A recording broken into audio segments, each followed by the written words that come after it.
Okay, politically, Lincoln really has changed his tone. He's changed his message. From the very early days, his views on slavery, where he thought that the government pretty much morally, he had all kinds of problems with it. He said it is wrong, it is evil, but the proper role of the government, probably just let it die off. He goes from that before he's president all the way through his House divided speech, his first inaugural speech, the Emancipation Proclamation, and then the Gettysburg Address.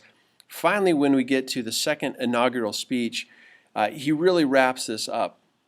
As the Civil War, and again, keep in mind, he's reelected as president for a second time. And as the Civil War was winding down, again, he's reelected as president. He gave this speech while being sworn in for.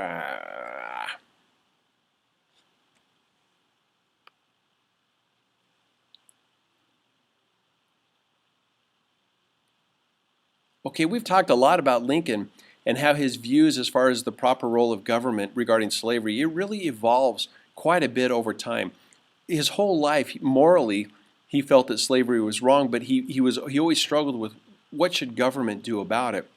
We talked about his early views on slavery, his House divided speech when he was running for senator, the first inaugural speech when he's sworn in as president, then the Emancipation Proclamation during the war, and also the Gettysburg Address during the war. We're going to get now to the second inaugural speech of Abraham Lincoln.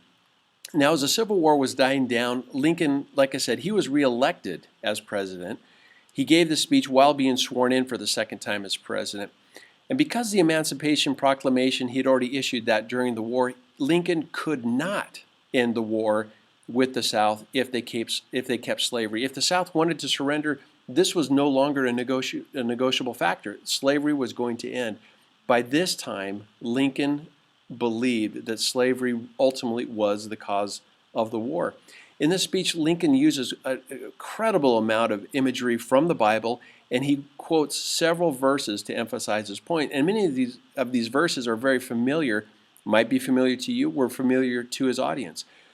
Lincoln said that both the North and the South believed that God was on their side, and he felt that it was impossible for God to be on both sides at one time.